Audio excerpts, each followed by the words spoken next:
الرحمن الرحیم۔ عزیز طلبہ، اس سے پہلے ہم نے قرآن مجید کی فضیلت کے حوالے سے بات کی تھی۔ اب ہم نے دیکھنا ہے کہ قرآن مجید میں کس طرح کے مضامین ہیں، کیونکہ کوئی بھی کتاب ہو اس کو ایک ترتیب دی جاتی ہے کہ اس کتاب میں کیا کیا ہے۔ تو مفسرین نے، محدثین نے، علماء کرام نے قرآن مجید کے مطالعے سے مضامین کو ترتیب دیا ہے، اور یہ جو مضامین ہیں ان کے بارے میں صراحت سے قرآن مجید میں باتیں کی گئی ہیں، اور یہ جو مضامین ہیں یہ ہماری زندگی کی کامیابی کے لیے ضروری ہیں، یہاں پر بھی اور آخرت میں بھی یہ ہمارے فائدے میں ہے۔ اس لیے غور کرنا چاہیے کہ اللہ تعالیٰ کون سی باتیں فرما رہا ہے۔ اور عزیز طلبہ، جو بات بھی اللہ نے کہہ دی ہے نا، آپ یہ دل و دماغ میں محفوظ کر لیں کہ اس کے بارے میں اللہ نے پوچھنا ہے۔ اگر ایک لفظ کا بھی آرڈر موجود ہے نا قرآن میں کہ تم اس طرح کرو، اس طرح کرو، تو پھر بھی وہ پوچھا جائے گا۔ لیکن اللہ تعالیٰ نے محبت کی ہے ہمارے ساتھ، ایک ہی مضمون میں کئی باتیں کی گئی ہیں اور مضمون بار بار ریپیٹ بھی کیا گیا ہے، تاکہ لوگوں کو ازبر ہو جائے کہ اللہ نے یہ پوچھنا ہے، کیونکہ اللہ تعالیٰ غفور و رحیم ہے، اس لیے اپنے مخلوق پہ وہ ظلم نہیں کرنا چاہتا، نہ اس کا ہے کہ میں ظلم کروں۔ اس حوالے سے وہ بار بار اپنی مخلوق کو بتاتا ہے کہ میں کن چیزوں سے خوش ہوتا ہوں اور کن چیزوں سے میری ناراضگی بنتی ہے۔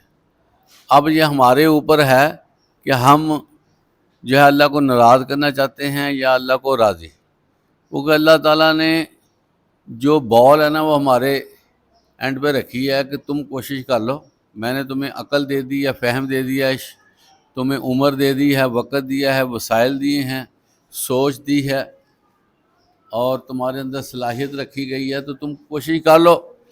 تو اللہ تعالیٰ کہتا ہے لیس للانسان الا ما سعی، میں کسی کی کوشش کو رائے گاہ نہیں کرتا، جو کوئی چاہتا ہے اس کو میں دیتا ہوں۔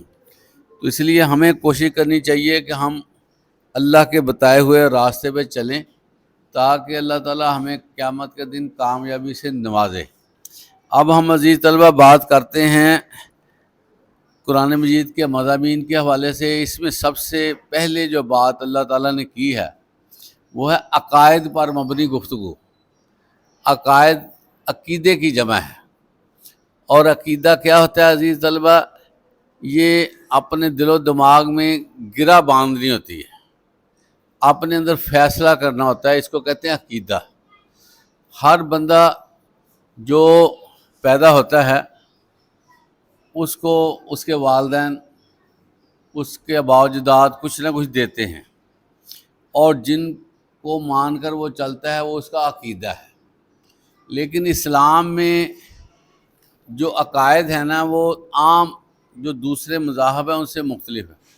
یہاں پر یہ کہا گیا ہے کہ نہ تو تم نے اپنے والدین کو فالو کرنا ہے عقائد کے حوالے سے، نہ ہی اپنے آباء و اجداد کو فالو کرنا ہے کہ میرے باپ دادا یہ کرتے تھے میں نے یہ کرنا ہے۔ اور عزیز طلبہ، ہمارے ہاں المیہ ہے، دکھ کی بات ہے، ٹریجڈی ہے، تکلیف دہ بات ہے کہ ہمارے ہاں یہ چیز پائی جاتی ہے کہ جو والدین کی طرف سے مل جاتا ہے ہم اس پہ چلتے ہیں۔ تو بعض اوقات ممکن ہے اس والدین غلط عقیدے پہ ہوں، ان کی جو سوچ ہے وہ نہ ہو جو قرآن چاہتا ہے، جو احادیث میں ہیں، وہ جو سینہ بسینہ چیزیں چلی ہوئی ہیں وہ والد اس کو مانتا ہو اور اسی پہ چل رہا ہو، بچہ بھی کہے کہ یہی میں نے کرنا ہے جو میرے والدین نے مجھے دیا ہے، تو یہ بڑے خطرناک پہلو ہے۔ عزیز طلبہ، پڑھنے لکھنے کا مقصد پتہ کیا ہے؟ کہ بندہ اپنی راہ خود بنائے، اپنی سوچ بنائے، اپنی کامیابی کے لیے جو ہے وہ طریقہ کار بنائے۔ جب ہم کسی کے بنائے ہوئے راستے پہ چلتے رہیں گے نا کہ جی فلاں نے یہ کہہ دیا، فلاں نے ہمیں یہ گائیڈ کر دیا، فلاں نے یہ مسئلہ بتا دیا، تو پھر ہم جو ہے نا آدھے رستے میں رہ جائیں گے، کیونکہ ہمیں تو پتہ نہیں کہ یہ کہاں سے چیز آئی ہے۔ تو اللہ تعالیٰ نے خود کتاب نازل فرما کے یہ اتمام حجت کر دیا کہ بھی دیکھ لینا۔ اب یہ نہ کہنا کہ میں نے فلاں سے سنا، فلاں سے سنا۔ تم ادھر آؤ نا، ذرا قرآن مجید پڑھو، اس کو پڑھو، اس کا ترجمہ سیکھو، اس کی تفسیر کو دیکھو، اس کے الفاظ معنی مطالب دیکھو، تمہاری آنکھیں کھلیں کہ بات ہے کیا۔ تو عزیز طلبہ، جو ہم قرآنی حکم کو لے کر کام کریں گے اس میں برکت ہے، اور جو ہم سنی سنائی باتوں پہ سینہ بسینہ والدین سے لے کر چلیں گے اس میں مسائل ہیں۔ پھر اللہ کے ہاں آپ نہیں یہ کہہ سکتے کہ میں نے والد سے سنا، میں نے فلاں سے سنا، مجھے فلاں جگہ سے پتہ چلا۔ عزیز طلبہ، پھر آپ پھنس جائیں گے، جی میں آپ کو بتا دوں، پھر آپ کو رگڑا لگ جائے گا کہ اللہ کہے گا کہ یہ تو میں نے بات کہی نہیں قرآن میں، تم نے کہاں سے لے لی؟ میری باتیں آپ کو سمجھ میں آ رہی کہ نہیں؟ اس لیے آنکھیں کھولنی چاہیے۔ اللہ تعالیٰ نے دماغ دیا ہے، ہر چیز دے دی ہے، تو اللہ تعالیٰ نے سارا کچھ دے دیا۔ اب ہم جو ہے وہ آنکھیں بند کر لیں، اپنے دماغ کی کھڑکیاں بند کر لیں، اور اس پہ غور ہی نہ کریں کہ اللہ قرآن میں کیا کہہ رہا ہے، تو پھر عام طور پر لوگ کیا کرتے ہیں، وہ کہتے ہیں جی ہم نے رمضان میں ایک قرآن ختم کر لیا، ہم نے 2 کر لیے، ہم نے 10 پارے کر لیے۔ عزیز طلبہ، یہ جو قرآن مجید پڑھنا اس کا ثواب تو ہے، لیکن آپ دیکھیں کہ جو بندہ قرآن پڑھ لیتا ہے اس کی ذات کو کیا فائدہ ہوا ہے؟ اس کے اندر کوئی تبدیلی آئی، اس کی سوچ بدلی، اس نے جو ہے اس پہ کوئی فیصلے کیے کہ اللہ تو یہ فرما رہا ہے، اور اس کے اندر کوئی خوف پیدا ہوا کہ اللہ کیا کہتا ہے۔ عزیز طلبہ، اللہ کی جو آیات ہے نا، اگر ہم ایک ایک آیت کو دیکھیں تو رونگٹے کھڑے کر دینے والی آیات ہیں، بندہ ہل جاتا ہے کہ اللہ کیا فرما رہا ہے، اور ہم سوچتے ہیں کہ بہت آسان معاملہ ہے، بس ٹھیک ہے۔ لیکن عزیز طلبہ، جب تک ہم پڑھیں گے نہیں ہمیں پتہ نہیں چلے گا ٹھیک ہے یا نہیں ہے، ہم اندازے سے ٹھیک کرتے رہیں کہ ٹھیک ہے۔ تو اس لیے کوشش کریں کہ قرآن مجید کو پڑھیں، خود آنکھیں کھولیں، اور جب ہم مر جائیں گے پھر تو ہم نے سونا ہی ہے، تو مرنے سے پہلے نہ سو جائیں کہ جو کچھ ہو رہا ہے ٹھیک ہو رہا ہے۔ مرنے سے پہلے جاگنا ضروری ہے، اور اپنے آپ کو نا ہائی الرٹ کریں کہ میرا رب مجھ سے کیا بات کرنا چاہتا ہے۔ قرآن مجید میں اللہ تعالیٰ فرماتے ہیں افلا یتدبرون القرآن، تم قرآن کو سیکھتے کیوں نہیں اس پہ غور و خوض کرتے، کیوں نہیں اس کو سمجھتے؟ کتنی پیاری کتاب ہے، میں نے اپنے نبی کو بھیجی ہے، تو پھر تم جو ہے سوئے ہوئے ہو۔